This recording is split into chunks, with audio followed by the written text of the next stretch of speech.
Hi, this is Sebastian Bach, and you're watching the Deevision biography!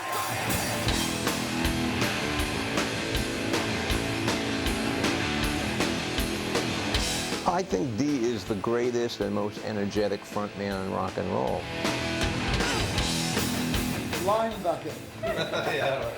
I would describe Dee as the definition of the word intensity. Huge. He was one of the most intense frontmen that I've ever experienced in my life. Loud.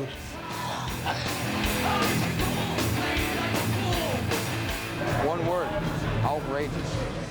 He's everything that rock and roll should be. He's rude. Fuck yeah! Obnoxious. Yeah! Exciting. Dangerous. All rolled into one. He's the only guy in the world who could like wear pantyhose, big puffed out blonde hair and makeup and have all the bikers in the world love him. He's burly, man. Twisted was a big influence on me and a big influence on many people in my generation. Well, shit, are we rolling? We're rolling, babe. I don't know, his whole vibe was just so ballistic, you know, and just totally was straight in your face. The guy's a fucking nutbag. That guy's just out of his mind. Hello, this is Sebastian Bach, and you're under the blade! Whoa! No, you're not. You're just watching Deevision.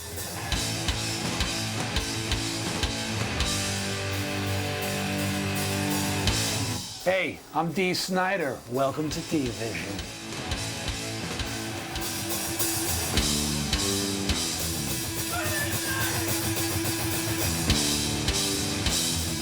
Welcome to our show. If you got that problem, yeah. Well, I think that you should know. This ain't the same old story. The same old song and dance. Don't think of faded glory, 'cause you won't get a second chance. I want to tell you something about someone you can trust. You better take a good hard look, 'cause they're locked out on business bus.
What you don't know sure can hurt you. What you can't see makes you scream. What you don't know sure can hurt you. What you don't have will you dream. What you don't know sure can hurt you. What you can't see makes you scream. What you don't know sure can hurt you. What you don't have will you dream. What you dream.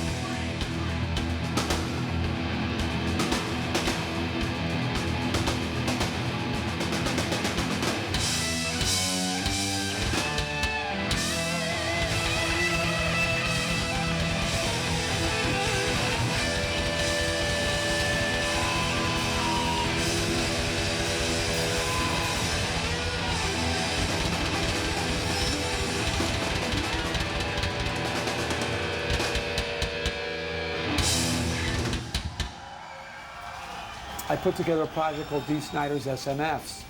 And basically I looked for 4 guys who were Twisted fans, who I knew who would be excited and fired up to be on stage playing Twisted Sister music with DEE SNIDER fronting it.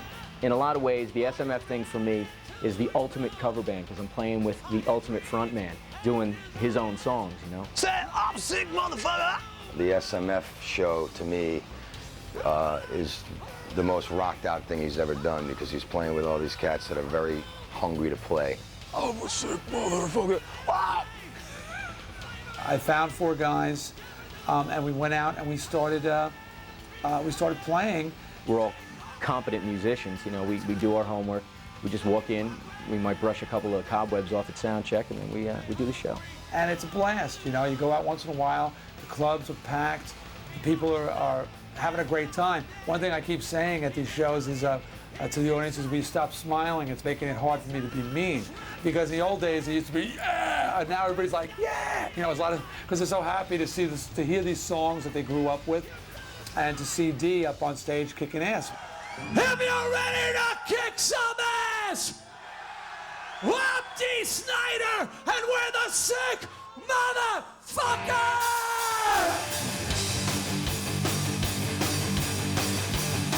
The kids are back!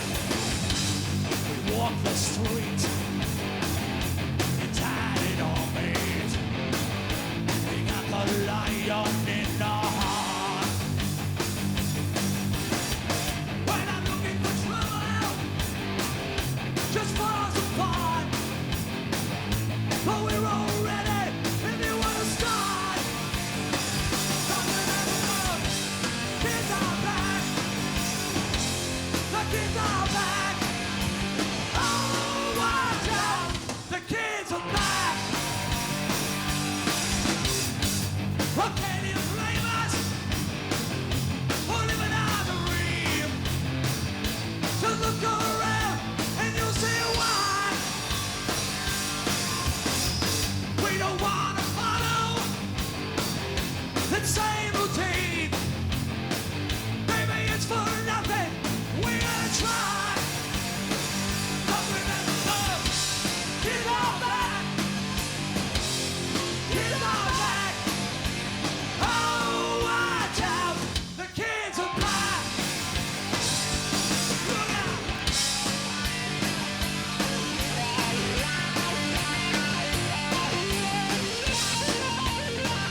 The interesting thing about the shows is the age of the audience. The audiences are, I thought they'd be older, but they run from like 20 to about 40. Twisted was around for about, from 1976 I joined. So we have fans in the Northeast who are now in their 30s and 40s, but the Twisted Sister that became the commercial success had a lot of 10-year-olds who were buying Twisted albums. Well, now they're old enough to come to a club. So you've got half the audience, you know, who are doing the Beavis and Butthead bit, you know, doing all that traditional headbangers, and you got the younger audience that are moshing and slam dancing and stage diving, and it's freaking the shit out of the Beavis and Butthead crowd, because they're not used to being kicked in the head with a Doc Martin at a rock and roll concert. They're freaking. So it's pretty interesting to see this cross section and to see this, again, this younger Gen X audience who are really getting, for the first time, getting a chance to see Dee Snider and hear Twisted music live. Tonight is a special night for me. Whenever I'm on Long Island, it's a special night. And I have not done much on Long Island in a long fucking time. I mean, I know I was here about a year ago, and I did a place called MP Doodles once, but that's about it. Me and the sick motherfuckers have not had the opportunity to play for the finest, the highest quality, the very best sick motherfuckers in the entire fucking world. That's you, because this is where I started, baby. The Hamptons in the 70s, the fucking Hamptons. How did you get to be a sick motherfucker? I hung out in the Hamptons for fucking year after year after year, where the craziest, most demented party fucking animals live. And they taught me there's only one way to be. For life. For life. Not for a while, not when you're young, not when you're a child, for fucking life. Once you're a sick motherfucker, always a sick motherfucker. Now, do I have any sick motherfuckers here tonight? And the rest of you, well, I used to be. No! It's still in there somewhere. Beneath that business out exterior. Beneath that nice dress and that fancy haircut, inside is the heart of a sick motherfucker. And how do I know that? 'Cause you're here. 'Cause you're here with these fucked up people. There is something wrong. There is something seriously wrong with anybody at CPI watching Dee fucking Snider jump around like a fucking nut at 1 o'clock in the fucking morning. There's something wrong with you. And that's just the way I like it. So don't hold back. Don't hold back. We ain't gonna finish see the last person standing tonight. The last person standing wins, and that person is gonna be me, and it's gonna be you, and it's gonna be you. It's gonna be every one of you crazy motherfuckers out there. No one's going nowhere. The party just started. And right now, we're gonna do one from the Under the Blade album. It may not be the heaviest song ever written, but it's fucking close. It is called Destroyer!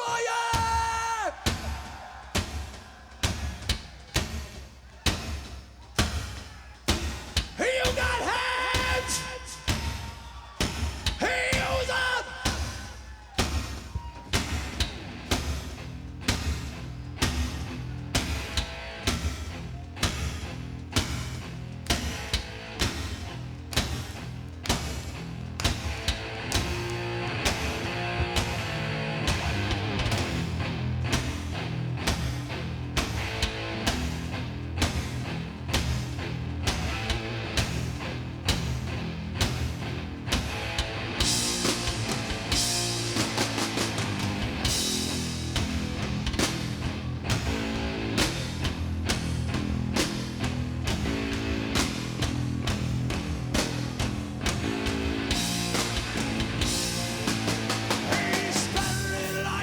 Silent sentinel for all the fear.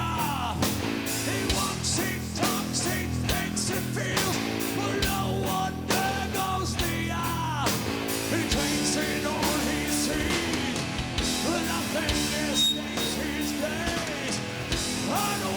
he strikes for right, a glorious sight.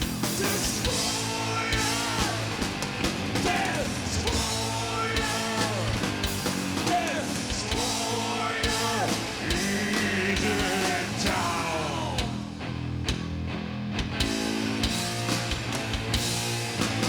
He came to me from a grand mistake, a mystical charade, created to decide the good and bring repercussions evade. And when us filled his frame, he examined wrong to live, and cleaned the air with his fiery stare, rend all those and destroyer, destroyer, destroyer, he's in town.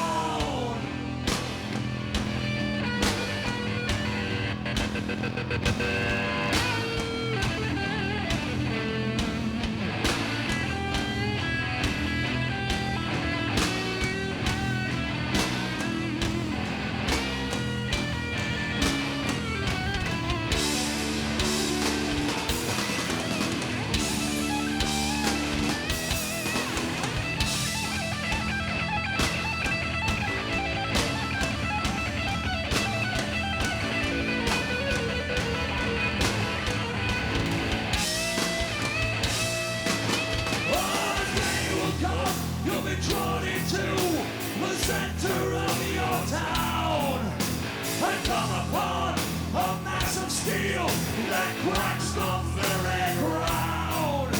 Prepare to meet your judge. Don't think to run away. Just bring your face up to no disgrace for the deadly age. Destroyer! Destroyer!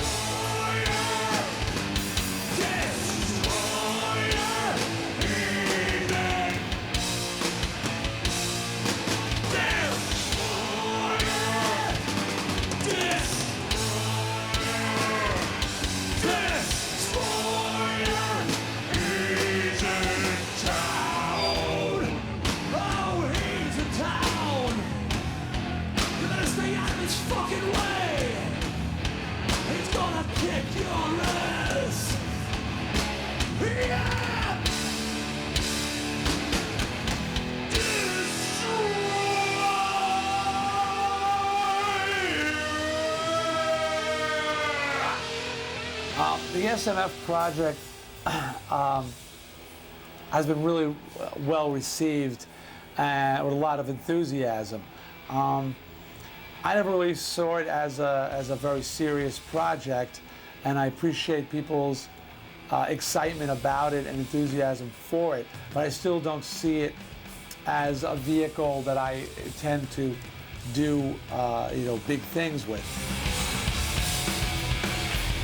What I think of Dee as a front man, Dee Snider he becomes this bizarre, crazy rock and roll character, you might say, that he turns himself into. And the amazing thing is, he needs no other influences to do it. He needs no drugs. He needs no alcohol. He never did. And he just has a natural rock and roll adrenaline that flows through him that is real. Well, he's a gracious, very intelligent man. I can't say any more than that. I mean, I think those two things are all you could ask of a human being, to be gracious and intelligent. I think if they go along together, you've got yourself a pretty good person. He's the best front man, you know? I mean, when you go see a band, you want to see somebody that's giving of themselves, you know? Not just up there kind of like doing you a favor, you know? Dee Snider gives everything he has into every single performance he gives. So, to me, that's what being a front man's all about.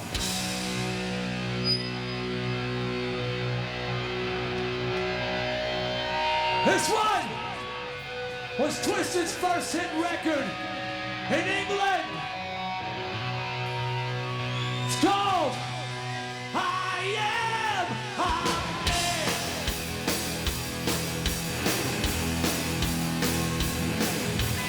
Who are you?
I knew Twisted Sister before Dee was in the band. So I guess I met Dee in the mid-'70s when he was like the new singer in Twisted Sister, probably.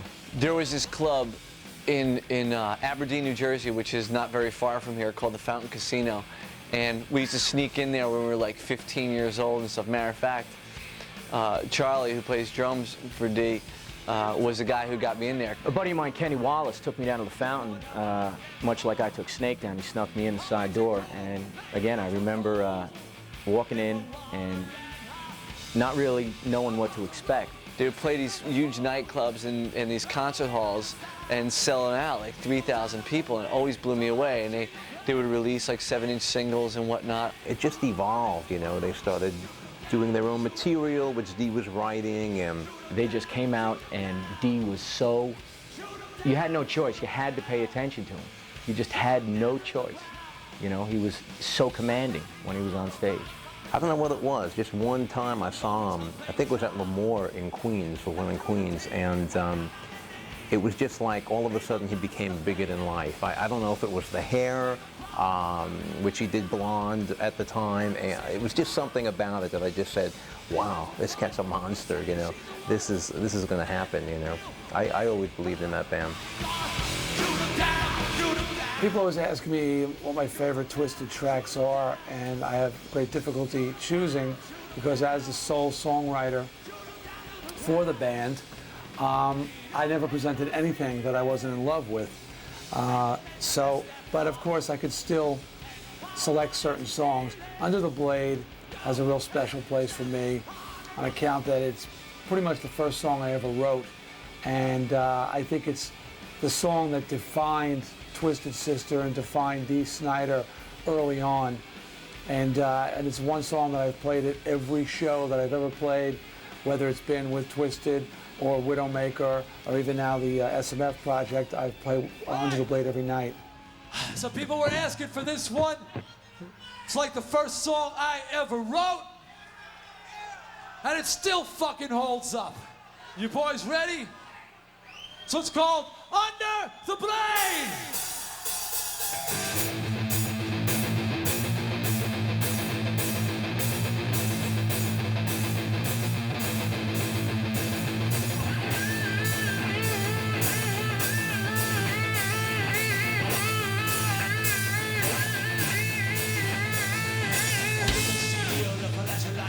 You know you're not going home tonight. Jack or switch doctor the mind. The winner run everywhere you'll find. Can't escape from the bed you be. When your time has come to accept war. Blade! Here we go, baby! Let me see your fist in the air!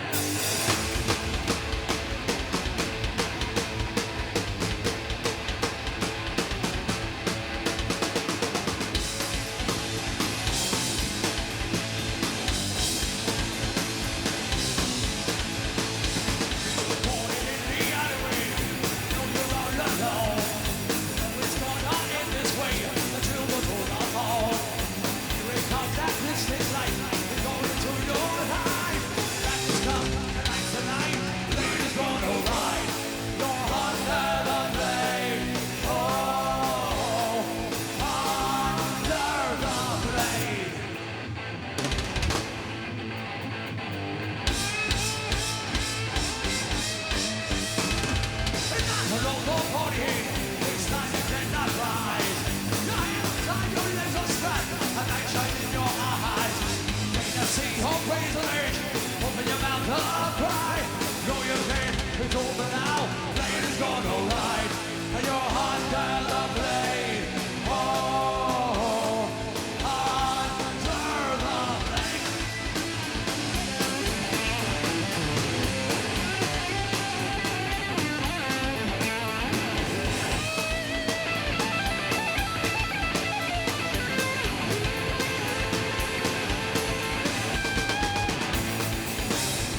the steel, the flagellite. No, you're not going home tonight. Be a jungle switch, not better than mine. No way to run, never way to find. Can't escape from the thing you made. When your time has come, then accept. Gone.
One of the best nights of my whole life, you know, musically or otherwise. To see Dee take the crowd and literally turn them into the mush that we were, you know, in the palm of his hand from the minute he stepped out on stage was a real education for me in what it means to be a front man. The first time I ever saw them, I was expecting them to wear garter belts, but then of course they chickened out because they're in England. Good blowjob. And they, yeah, great blowjob. And they chickened out, so we could only see them in their ripped, tights and things. But it was quite entertaining, you know. I went out and introduced them because they were sort of petrified with fear. Let me tell you something. DEE SNIDER, Twisted Sister Rat, 1984, was a great thing. It was interesting because at that time, at that moment, we were just breaking the West Coast, they were breaking East Coast, and we got into this thing to where Twisted and Rat had to do these shows like, well, if Rat's playing with Twisted on the East Coast, and Twisted's playing with Rat on the Midwest, not even West Coast, we made it happen. Dee was a local icon. I mean, you know what it was like back in the 70s and the early 80s, man. Twisted was it. They were playing like cover tunes at Hammerheads to 2,000 people a night, 5 nights a week. They were just fucking huge before Atlantic Records. I wanna rock! Yeah! I Wanna Rock, another one of my favorites, partly because it's one of our biggest hits, and also because it has a certain longevity to it. The song, it stays with you longer. We're Not Gonna Take It had a real fast burn. It hooked people very quickly, but after a while, people got tired of it. I Wanna Rock, once people got into it, it just has staying power. And I wanna rock! Rock!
We had a lot of fun times on the road.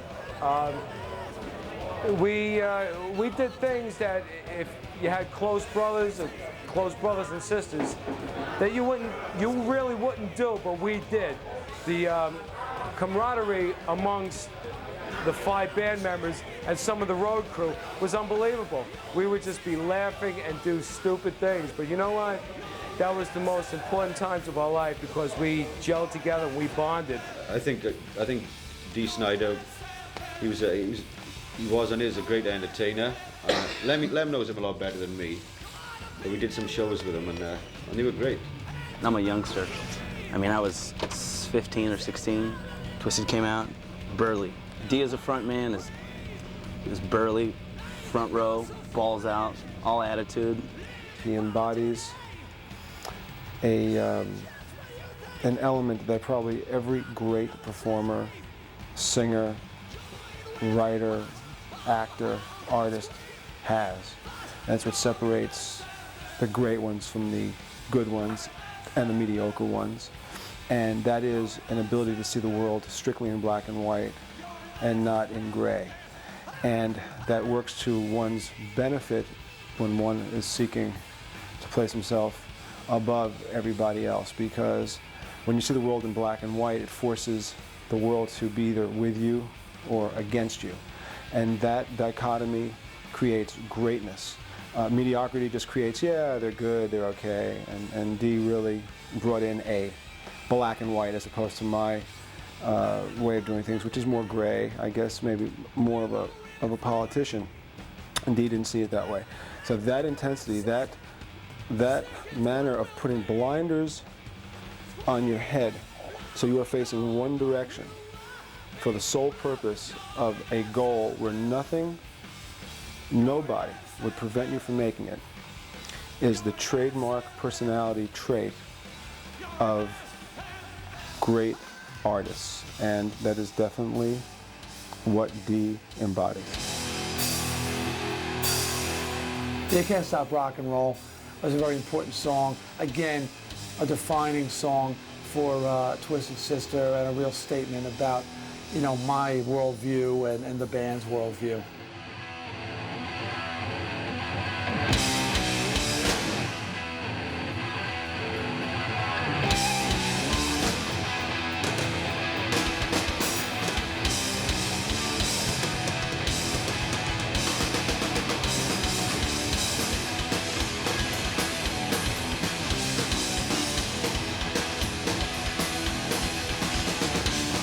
Here we come, you're never gonna top it.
your hands in praise.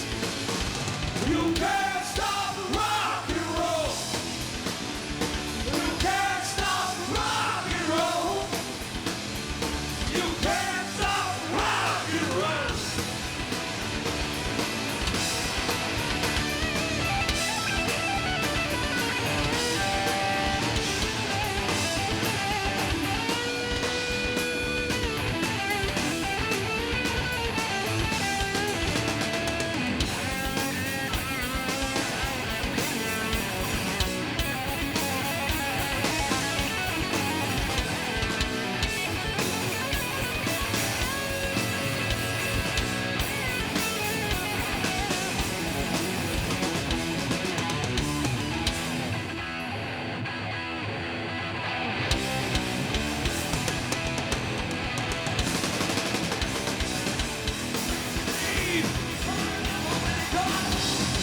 Grace and speed, I'm up and ready for my head thrown back, under my own power, a constant attack, I'm gonna have to face the light, and you ride high, and you light the way, lift up your hands and sing, you can't stop rock and roll, I don't hear you, come on, you can't stop rock and roll.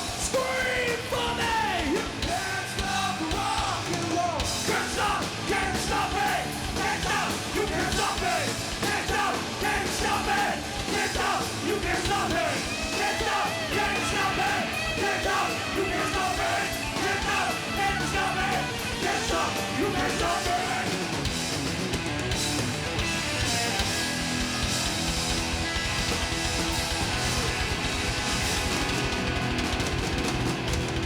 And you can't stop Dee fucking Snider either!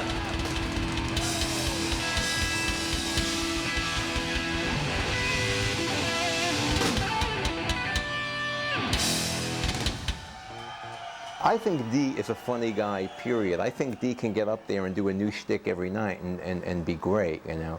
I used to kind of get down on him because he'd be ragging on some guy at the back bar, watching the band like that, you know. But I know when I go to a bar, that's what I do. I'm at the back bar checking out the players, you know.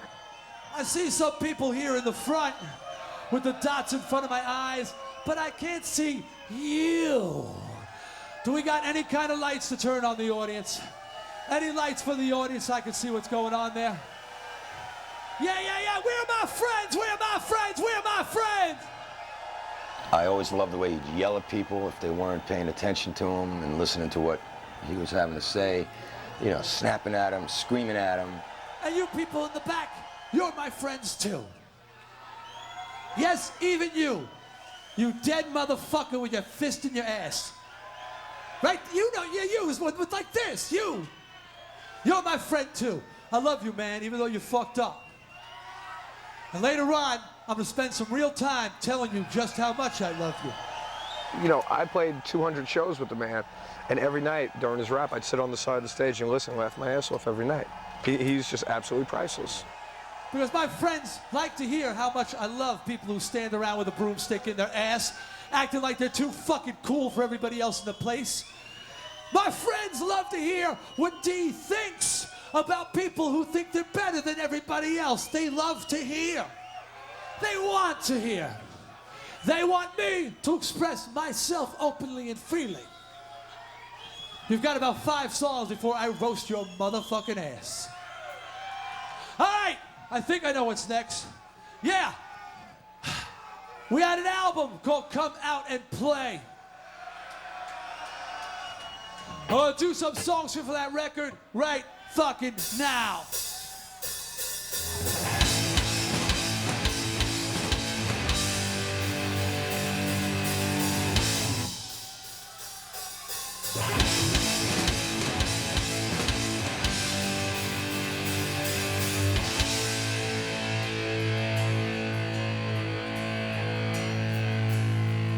Are you afraid of things that go bump in the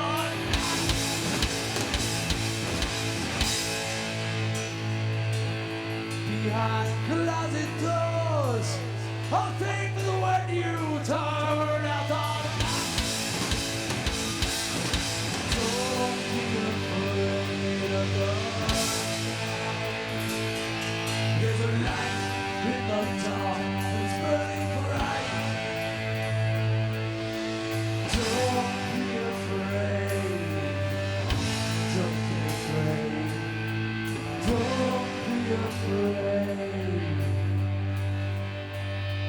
of darkness.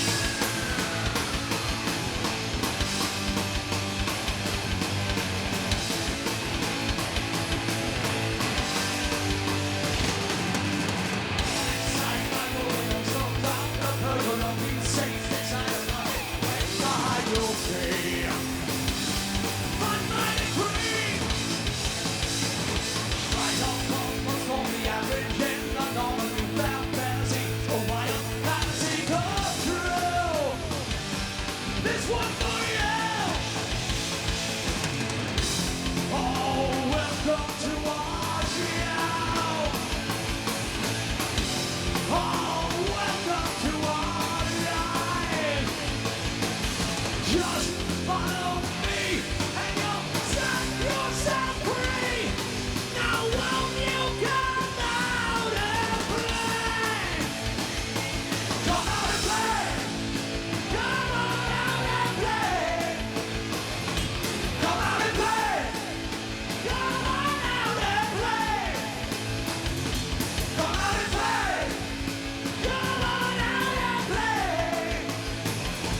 Come out and play! Come on out and play!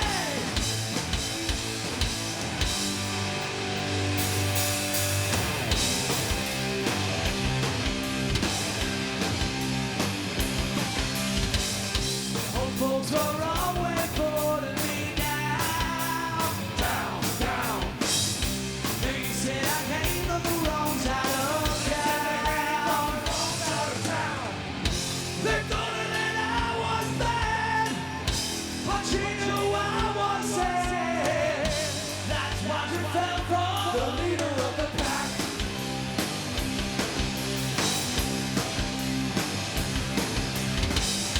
One day a dancer find someone new. She had to tell me that we were through. I stood there and asked her why, but all she could do was cry. I'm sorry I hurt you, the leader of the pack.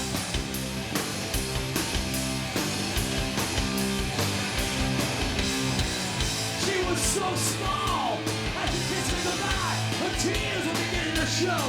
And as she drove around every night, I begged her to go slow. If she heard, I'll never know.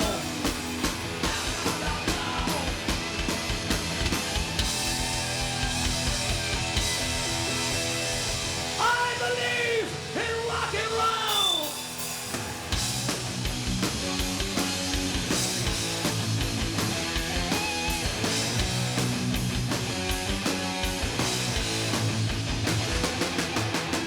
I pledge allegiance to the flag of the United States of Rock, and to the bottom in my wishing stand. Why do you think I know one God? Yeah, the God loves rock and roll.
This one's for the PTA. Being cruelty on school. Nothing may ever be another. Being cruelty on school. In the name of rock and roll. Being cruelty on school. Like a sister or a brother. Being cruelty on school. In the name of rock and roll. Well, I don't think I'll make it through another day. It ain't block game, y'all ain't well. My brain hurts so much it's starting to decay. I'm living in a private hell. Needed somebody to tell me this would be so great. Be the best thing I ever had. Nobody ever told me not to wait. Saturate something so good gets so bad. Hey, I gotta know. Hey, am I slow? Where do I go from here? ABC, 1, 2, 3. Being cruel to your school, 'cause you may never get another. Being cruel to your school, in the name of rock and roll. Being cruel to your school, like a sister or a brother. Being cruel to your school, in the name of rock and roll. Being cruel to your school, you may never get another. Being cruel to your school, in the name of rock and roll. Being cruel to your school, like a sister or a brother. Being cruel to your school, in the name of rock and roll.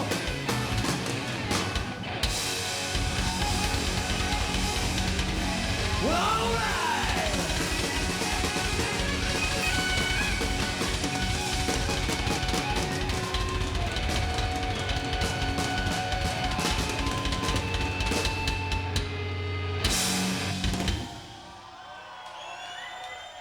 Be cruel to your school. All right. All right. He created almost a genre all by himself. He was a presence bigger than life. Twisted Sister, especially in Long Island, you know, and in the New York area, was so important. Nobody's ever forgotten that. I mean, you're talking about another icon, but Dee's been very important. Also important in a political way, in what he did during the times when Tipper Gore was trying to dump all over us. He was there shoulder to shoulder with Frank Zappa, saying things for us that was very important. So Dee's been important musically and important politically, too.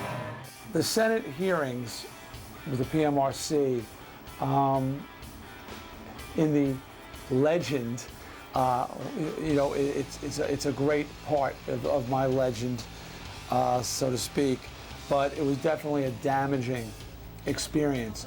When I was asked to testify before the Senate, I thought it was a pretty cool thing to do, and I was proud to carry the flag, so to speak, be the first one on the front lines of the battle.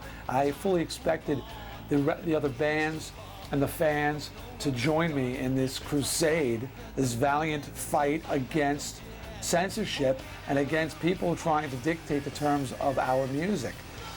When I got there, I found out that I was left to hang out to dry, that the other bands were laying low, which was a smart thing to do, as it turns out. The fans were apathetic about the whole issue. They didn't realize how significant this issue was. And I had it, my efforts turned against me. Other artists, you know, talked badly, I'm being nice about it. But they basically gave me a lot of shit, saying that I had decided to be the voice of heavy metal, that I was speaking for heavy metal. If they'd bothered to pay attention, I clearly stated on repeated occasions in the hearings, I cannot speak for any other band. I am only here to speak for Twisted Sister. I certainly was not trying to represent anybody but myself. Fans found that that me being as honest and straightforward as I had always been about, you know, about not doing drugs and not getting high, about being raised a Christian, still adhering to those ethics, being a dad, having a kid. They thought that that wasn't cool. If any of you are viewing this, fuck you. I dictate what cool is for me. But I definitely was held against me. You know, I wasn't out driving around my car killing people like some other rock and roll stars. So that was in terms that I was uncool. And then the kicker was that parents decided that Twisted was a scourge of the earth and literally wouldn't let their kids go to our concerts, buy our records anymore, or purchase our merchandise. I remember after a Twisted Come Out and Play show, I saw a kid backstage. He was a fanatic, and he was all over me, and he was wearing the Dokken shirt. Now, there's anything wrong with Dokken. So I said, "Where's your Twisted shirt?" And he said, "D, my parents don't know I'm here tonight. If I wear a Twisted shirt, they'll know where I got it." And I said, "Boy, this is great." I said, "You know, I've become something misrepresented. I've been misrepresented by this whole thing, and everybody's basically using this as a reason to turn on Twisted." And we became a scapegoat. MTV banned one of our videos, "Be Cruel to Your School," which they said was too gross. It was had horror elements in it, and too disgusting for MTV.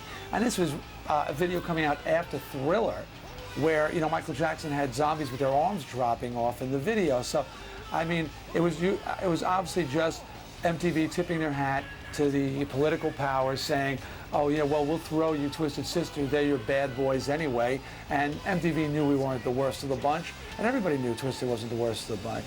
Rebellious, yes. Despicable, no.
Fucking words.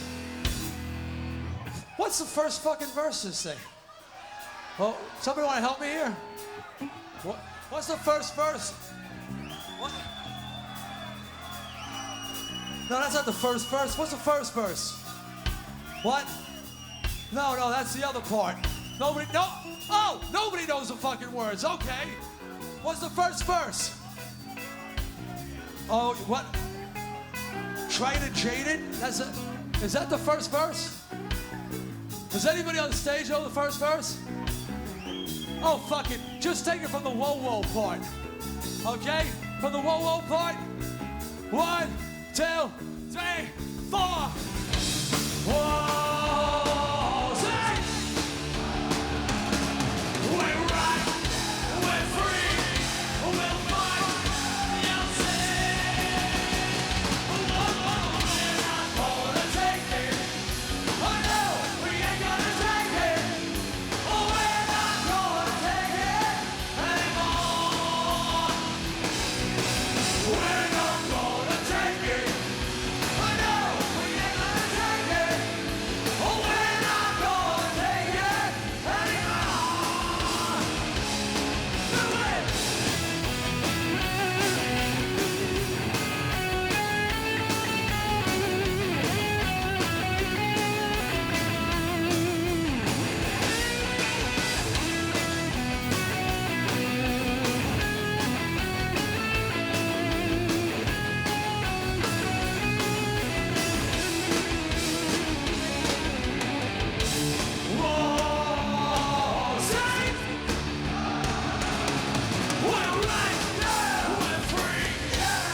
We're not going to take it.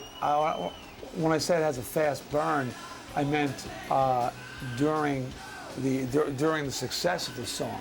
You know, it came on the radio, people loved it, they reacted to it. After the song, you know, after its hit period is over, the song definitely has a warm spot in people's hearts and minds. I feel it was one of those songs that is forever linked to certain people in the summer of 1984.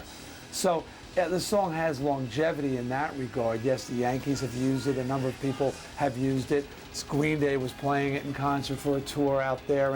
And so, I mean, I think that when you look back on the history of Twisted, it is certainly the most remembered song and the defining song for Twisted Sister.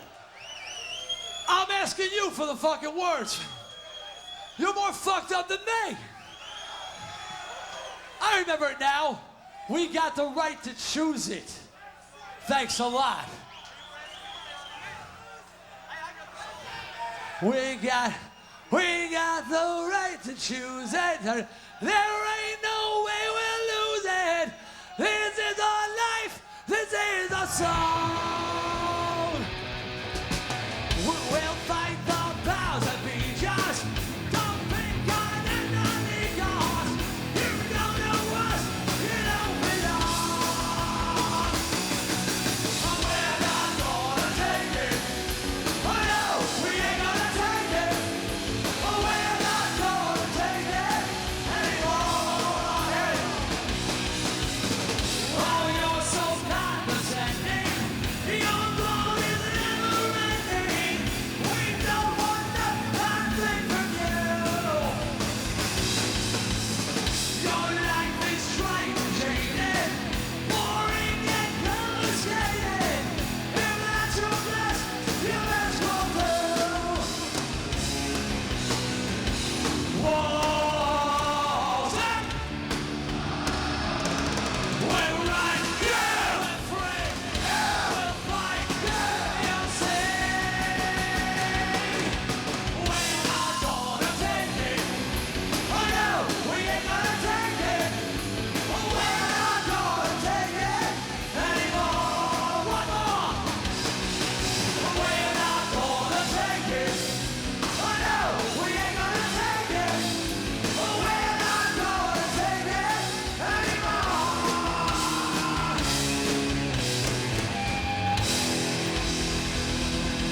That's fucking better.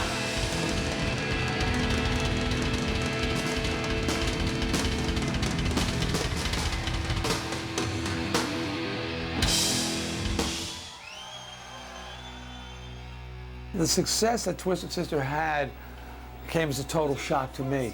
When we had hit records, I was stunned. When MTV, when our videos caught people's imaginations and crossed over to all ethnic groups and age groups, at first, I definitely felt like this was vindication, that we were getting what we deserved. To me, this was a dirtbag in high places, you know.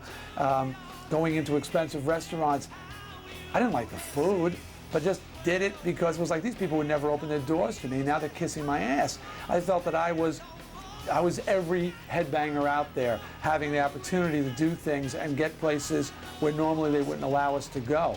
Boldly going where no headbanger had gone before.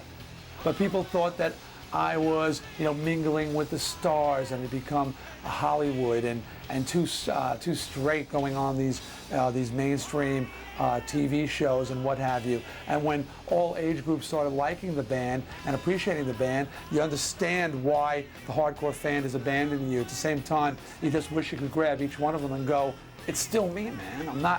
Nothing's changed. It's still D, it's still J, it's still Twisted Sister. It's just that everybody's gotten turned on to it. And half the reason we're turned on to it is because you jammed the phones at the radio station. You called MTV and demanded the video. You carved our logo in the desktop and wore that t-shirt till it was raggy. You spread the word. You're half the reason why this thing has exploded. Unfortunately, the fan on the street doesn't see it that way. They see it as selling out. You want to hear more music? You want to hear more? If you don't want more, get the fuck out. If you ain't into it, get the fuck out. If you're not enjoying yourself, get the fuck out. If you're not a sick motherfucker, you heard him. We did the Under the Blade jam at the Trade Winds in New Jersey, which is a lot of fun. And we did The Price at the Birch Hill in Jersey, which was also great. Great lyrics in The Price, too. All right, listen. There are songs that I've written that haunt me, you know? The words haunt me. I wonder if I lived up to the expectations. They haunt me. This is one of those songs. This song, I hope it means as much to you as it still means to me. This one's called The Price.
Sound like shit. Cause it's a game we gotta choose. Love with the life we gotta lose. And the price is our life until it's time. Playboy.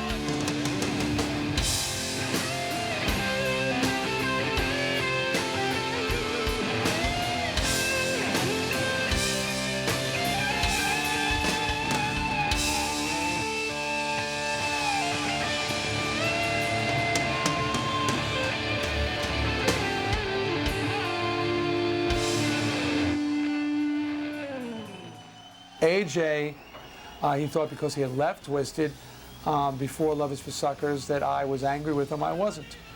And in a certain way, I respected his commitment to his art. He said he left the band for his art, that he wanted to be like a Neil Peart type drummer. And I thought, well, that's admirable. He could have, we were off for a year, he could have stayed on salary, kept making a lot of money, and did a solo project, but for some reason, he wanted to be true and the real deal, and he left. So I was looking for a gig, and Twisted Sister needed a drummer. And here's a band, they used to always call me to recommend drummers, you know, like, hey, who should we get? You know, we're having trouble with our drummers. They always had trouble with drummers.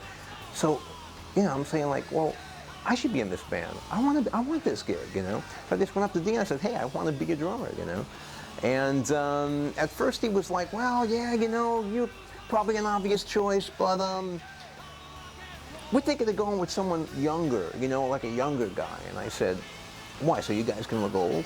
And he said, you know, you got something there. And then when the band's popularity started to wane, it was like, well, our shows aren't selling, our records aren't selling, and we don't like being around each other. Why should we stay together anymore? And in fact, you know, and basically we just, I left, and the band never officially disbanded, but just never did anything after that. All right, anyways, all right, this is a track from the Love Is for Suckers album. What is that? Casey and the Sunshine Band set list. Didn't I kill these guys like fucking years ago? That pussy motherfucker's still alive. Jesus fucking Christ. I didn't do a very good job. Disco sucked back then. It still sucks. All right, here we go. This one is called Wake Up the Sleeping Giant.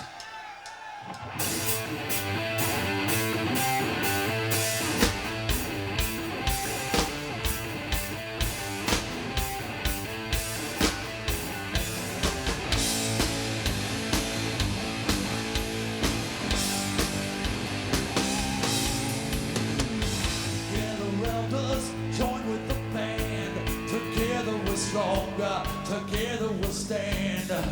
Say, what can you do? Well, we got a plan, and we're gonna take you to the promised land. It's time to remember. It's time to push on. What took it too long? They don't know what they've done. If it's a fight that they want, then it's a fight that they'll get. Oh, we never lose, honey.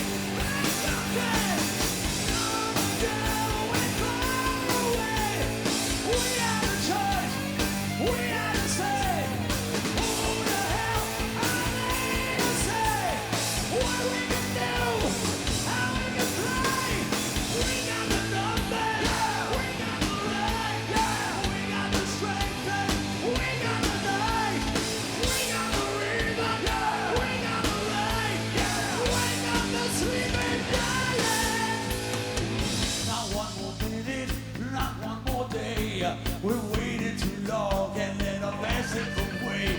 It's a right to remember, it's a right to fight back.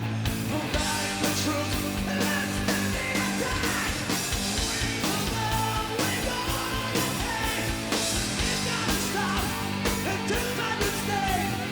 Who the hell are they to say what we can do? How we can fly? We got the number, yeah, we got the right, yeah, we got the strength, and we got the night, we got the river.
I was happy to be out of Twisted. I felt a weight was off my shoulders, and I knew where I was going. I wanted a new entity, and I wanted that entity to be more musical than theatrical. And so I went through a number of stages with a band that ultimately became Desperado. Desperado really came to be when I found the guitar player. None of the guys in Twisted were traditional guitar heroes. I wanted a hero, and I found one in Bernie Torme. When we hooked up, we started writing. I saw where this band was going. I saw the elements we needed, and we went in search of some other players. So we tracked down Clive Burr, and he was totally into it. And then we tried to find a celebrity bass player, but we found ourselves sacrificing quality just to get a name. And eventually we just decided to work with somebody who Bernie had played with on some occasions, bass player Mark Russell, who wound up being the bass player in Widowmaker. Originally, Desperado was signed to Elektra Records, sort of a continuation of my, not Elektra, Atlantic, was a continuation of my existing Atlantic deal. I was able to get out of that, and then there was a small bidding war going on for the project, which Elektra Records wound up picking up. Now, Desperado had been together for a year already, and now we signed with Elektra, and we started the year-long process of rehearsing the record, putting all the pieces together. The whole project was 2 years in the making. Atlantic spent money on the project, must have been about 100 grand in development. Elektra spent another $500,000 on the project, and then 2 weeks before the release of the record, I was getting ready to leave that weekend to go and shoot the first video for the album, which was to be called Ace. Elektra Records shelved the project.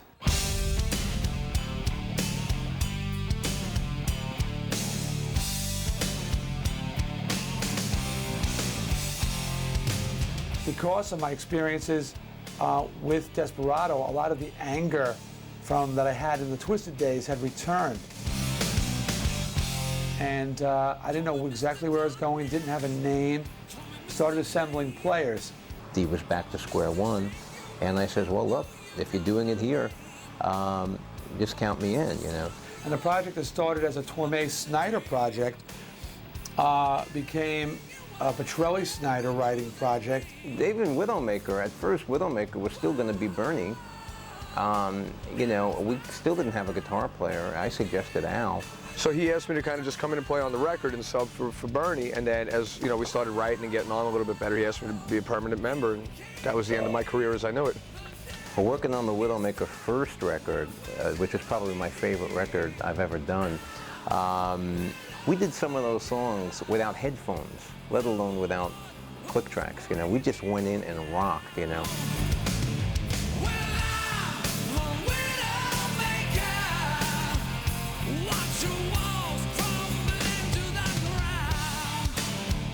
We were actually starting to build a head of steam with the first Widowmaker album, and we toured a little bit on that record, and that was that. I do believe that we were starting to build, that we would have built that record to a solid selling record, which would have been a great springboard for Widowmaker's next record.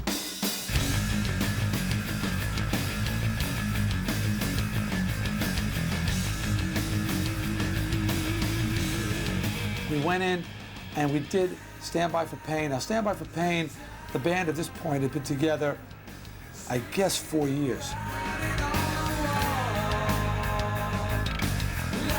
We had toured together, we had been friends, now we knew each other. And when we started writing this record, this album was written and recorded, mixed in 4 weeks. It's one of the best records I ever did. There's that energy, that immediacy, and that album really is the debut Widowmaker record.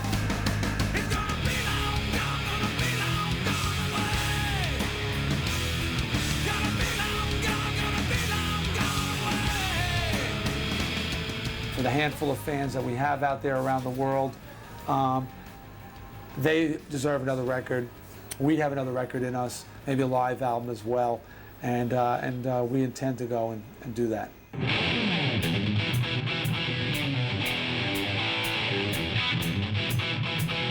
I do a lot of things. What I'm doing is I'm creating life after rock and roll for me. I am a creative person. I have always been a creative person. And you know, I actually don't think that that's where I am that exceptional. I think that the average person sells themselves short, quite honestly. I think that people, they have a good idea and they say, nah, it'll never work. Well, I don't say that. I say, hey, let me give it a shot. The worst thing that can happen is they say no. And it's not like nobody ever said no to me before. You may have heard I had a radio show called DEE SNIDER's Metal Nation. And we were trying to get that syndicated. And it was a local show, it was well received, I had a lot of fun. I love radio. I would still love to do something with radio. I hope that in the future, I will be able to get on radio. We also, I write movies. And I've written some family films, I've had things optioned. But I finally got a movie that a lot of you have heard about called Helltown. The thing that I'm most excited about right now, though, most excited, is that I've got a deal for a horror film that I wrote called Helltown. And this movie is based on the 2 songs from the Stay Hungry album, Captain Howdy and Street Justice. It's the story of Captain Howdy, a sick fucking bastard to the core. And the really exciting part is, I'm going to be playing the role of Captain Howdy in the movie. Now, the part Captain Howdy is a psychopath, and I am used to the romantic leads. But I will give it a try. I think I could play a sick bastard if I really work at it. It is a terrifying piece of work. I'll just tell you, it is like nothing that has been out there before. It is the new wave of horror. I have totally departed from the slasher film and moved into a whole new world, and you will be very proud of me. This movie is fucked up. I tell you, it's fucked up. I mean, it is fucked up.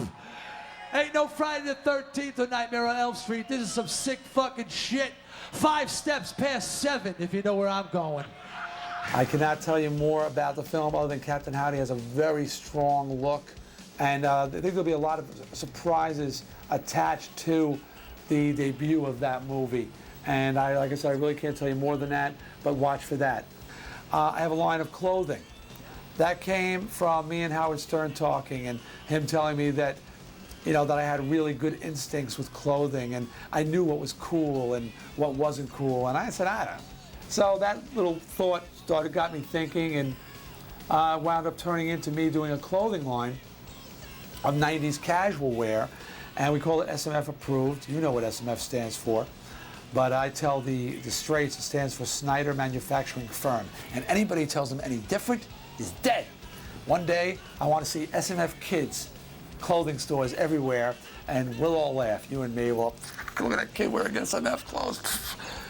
Howard Stern, at this point, I don't know if there's anybody out there who hasn't heard about him, the radio. We became friends when I was really on top of the world and Howard was just starting out. And Howard and I hit it off, became friends. Now Howard is on top of the world and has continued to support everything that I do, you know, with everything he has. People always say to me, D, what is Howard like? And I'll say, he is fucking exactly what he is. Honest, real, and fucking loyal to the core. If he believes in somebody, it don't matter if they have a record on top of the charts. He fucking believes.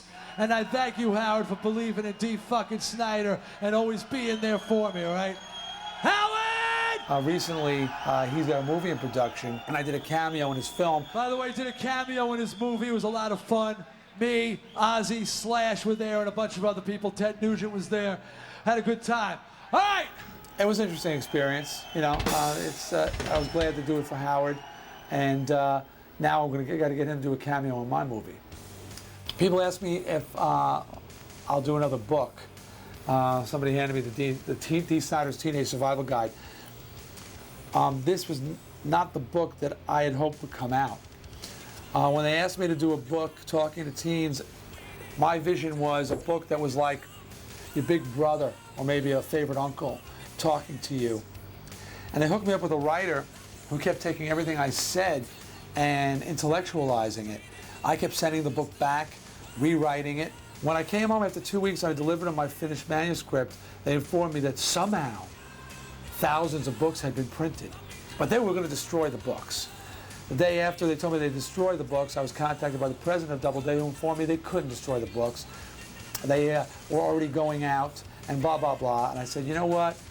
It isn't what I expected. I'm not endorsing this book. I refuse to promote it in any fashion. Every review of the book, from Psychology Today to Rolling Stone, said it was the best book ever written. And as a result, a really good book got to very few people. And I've known from the people who have read the book that it's been a tremendous help for them and has really made a difference in their lives. So, will I write another book? Anything's possible. Maybe I should do another one, I don't know.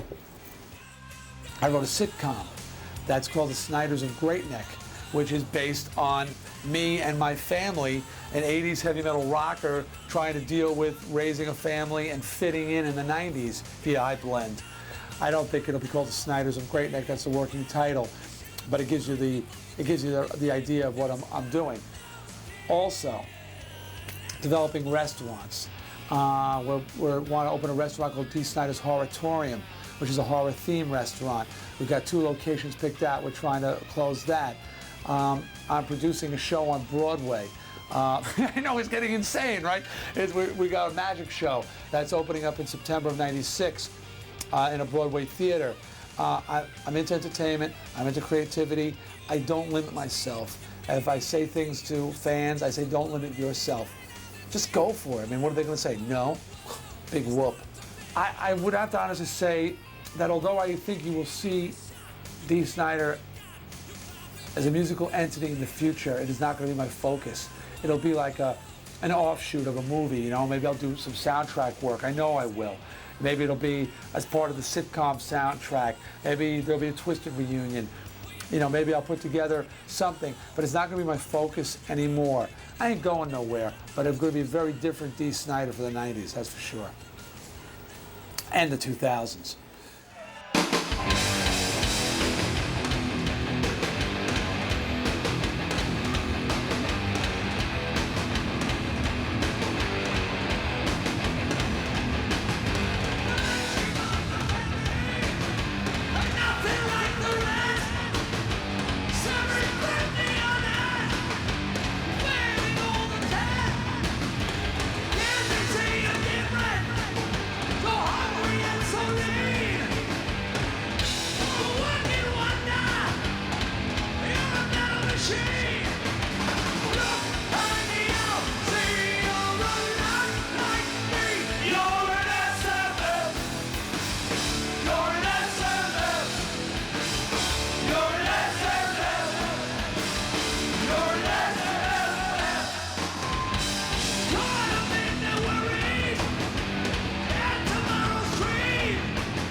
Dee's a fun guy. He's a fun guy to be around. I tell you what, man, I learned more from Dee. Musically, mentally, physically. I mean, the guy's just got it going on in a major fucking way and really turned my life around in more ways than one. He really did. I love you, man. Watching Dee from the back jump around like a maniac and watching the faces of everybody like light up when he high-fives people. Or...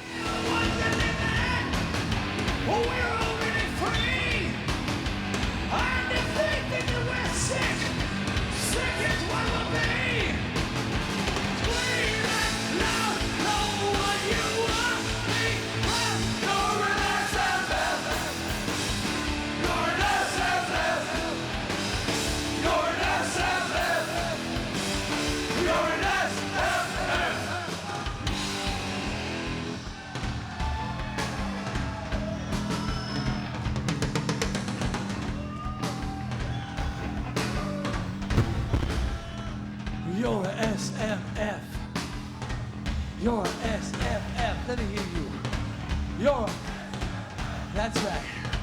Europe. Sing it loud and proud. Europe. Give it to me, baby. Europe. That's the way I like it. Europe. My friends in the back. Europe. Try this off the side.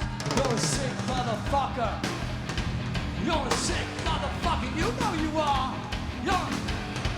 I don't hear you now. Europe. Everybody join me. Europe. Louder, louder, louder. Europe. Give it to me, please! Yeah! I need it louder! Yeah! All right! You're an SFF! You're an SFF! You're an SFF! You're an SFF! All right!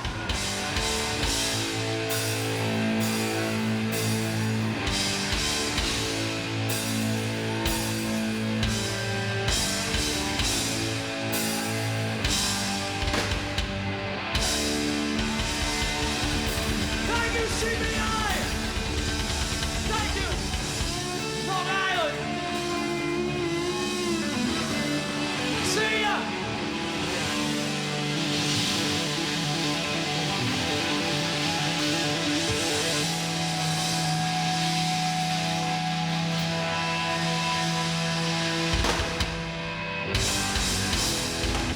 Good night! Obviously, as far as I see it, my future is very bright and very interesting. Wrestling of pain! Shoot! I want to take a moment to introduce the boys in the band. Tony Palamucci, Derek Taylor, Charlie Mills, Keith Alexander! Hey, you don't think this is over, do you? Oh, baby, there's more.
the last 10 years has been spent redeveloping, reinventing, and preparing myself for the next 10 years.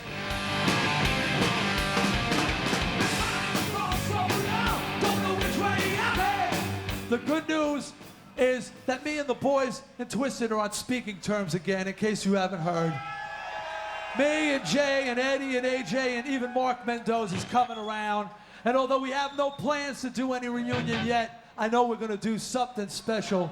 We're going to do something in the not too distant future. No plans at this time, but keep your eyes open, baby. There's some fun ahead. As far as the Twisted reunion goes, there are no plans, although we do know that we will do something. There has been a great deal of speculation as to what is going to happen. I have been contacted in the last couple of months, like I have not been contacted before. Friends have been calling. I've received a lot of faxes. You know, what is going to go on with Twisted? I don't know what's going to happen, but I'm going to think positive about the future. And I know Twisted Sister is going to do, again, what they did in the past. You know, if we're going to do something, it's got to be special and it's got to be spectacular. I like the big production of Twisted Sister, you know? I like the big show, and I like, you know, to see all 5 guys would be great together. But it has to be right to them, you know?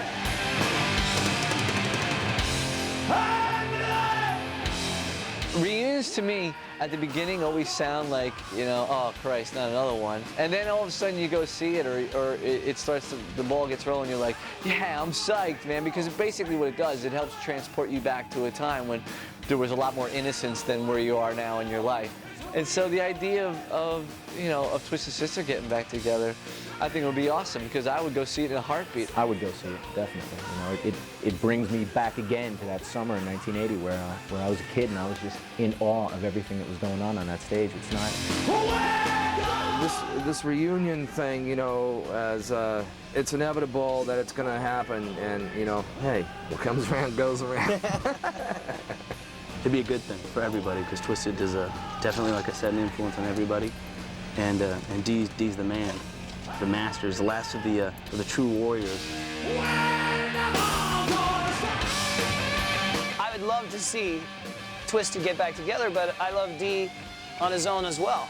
Gee, you're telling it's too large to be wasted in just blathering and rehearsing. Get out off your arse on the road and do a tour, will you? Okay? I'm not going to bloody well introduce you again. I suppose. But Sister was such a special band who were only Twisted Sister. They weren't like anybody else. I'd like to see them perform. He's Dee Snider, man. He needs to be back on stage threatening to kill everybody nightly. You know, that's when he's happiest. Dee, thanks for the last 20 years, and I'm looking forward to the next 20. We'll see you.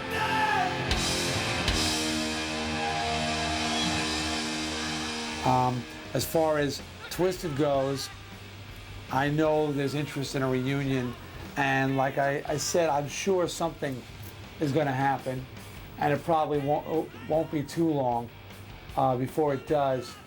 When, where, how, I don't know. The specifics, stay tuned. What I think the future holds is that Twisted Sister is probably most likely going to do a reunion tour. I'd like to see it happen, and I'm going to try my hardest to get this thing to happen. The book is not closed.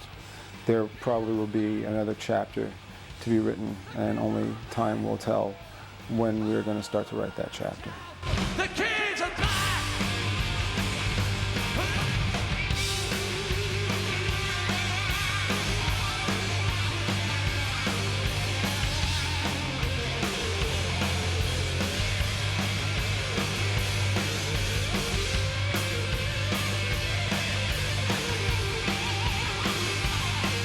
The one thing that bothered me about Twisted is that we were so intense and we burned so brightly, we kind of went out with a thud.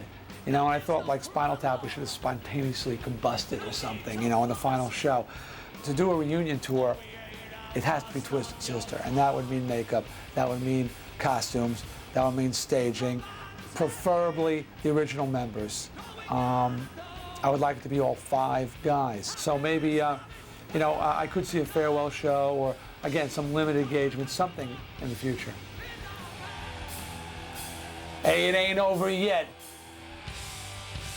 Hi, this is Sebastian Bach, and you are watching an A&E biography. This is the story, the life, the times of Mr. Dee Snider.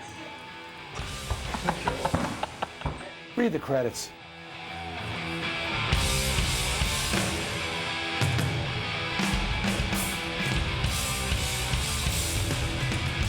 Excuse me, I gotta clean up the Deevision here. There we go. All right. This is Deevision? Well, welcome to Deevision. Oh, okay, welcome to Deevision. Any of them. Okay. What's Sebastian doing? Life's so different than it is. He did something crazy. Well, that's him. Hey, hey, hey, hey, hey, hey, hey, hey, hey. Yeah, my questions will be edited out.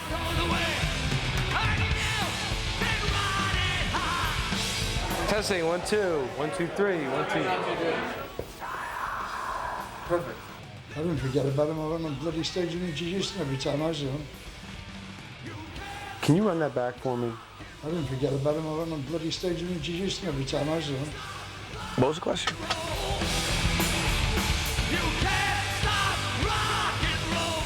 Testing, 1, 2, 1, 2, 3, 1, 2. See, another thing I loved about Dee was the first time I've seen a guy in my life that looked that much like Mae West, but sounded that much like Godzilla.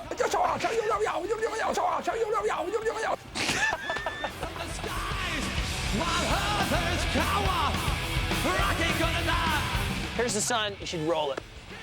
I'm serious, it's feeling good right now. Oh. Jewelry's clicking on the, It is. pretty bad, so be careful. All right. Well, we did Under the Blade at the Trade Winds in New Jersey, which was a lot of fun. A lot of fun.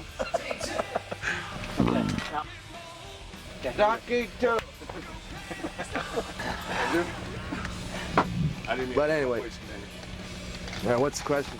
No, I'm not a hermaphrodite.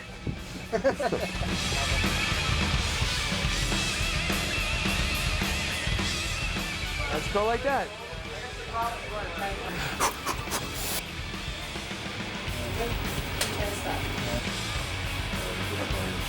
Take a breather.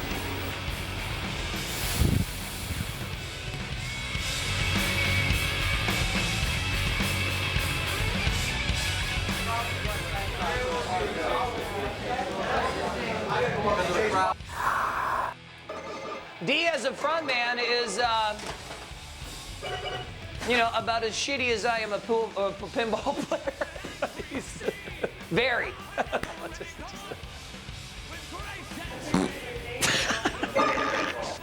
And it's time to go in the studio. Whoa, what happened? Open the door.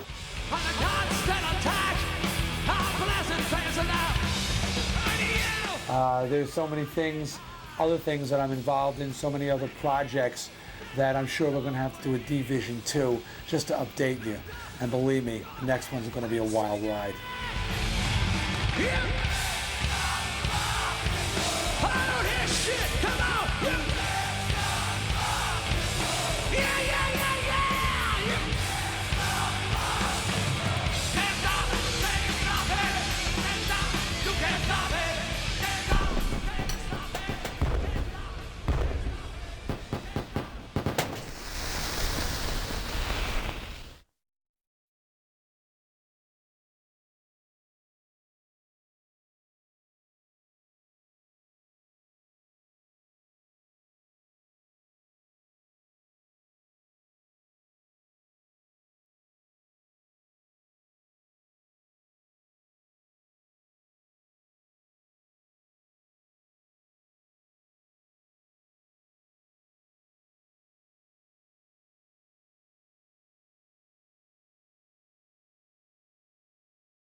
Now, what are we doing next? Oh, I see. Okay. Gonna do something for you. By the way, we're doing stuff from all 5 Twisted albums tonight. All 5. And I know that as the night goes on, I'm gonna lose some people. I'm gonna lose some weekend warriors, some part-time partiers. I'm gonna lose the curiosity seekers. But what I'm most interested in are the tried and true, the few, the brave, the sick. You know who you are. We got a lot for you tonight. This one's from the You Can't Stop Rock and Roll album. It's called We're Gonna Make It!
A little mood lighting, please. Turn the spotlight on.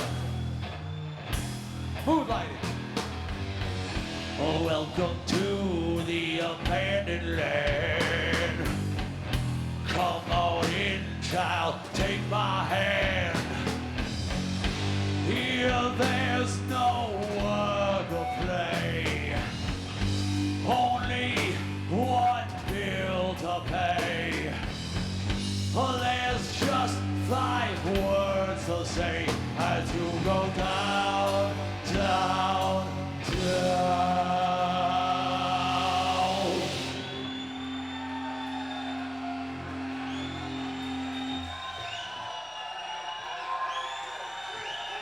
You know what they are. You're gonna burn in hell.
no evil, don't you see no evil, don't you lay no evil down on me. You're gonna burn in hell. No evil, don't you think no evil, don't you play with evil, cause I'm free. You're gonna burn in hell. No evil, don't you see no evil, don't you lay no evil down on me. You're gonna burn in hell. No evil, don't you think no evil, don't you play with evil, cause I'm free. I'm gonna burn in hell. I'm burning hell. You're gonna burn in hell. I'm burning hell.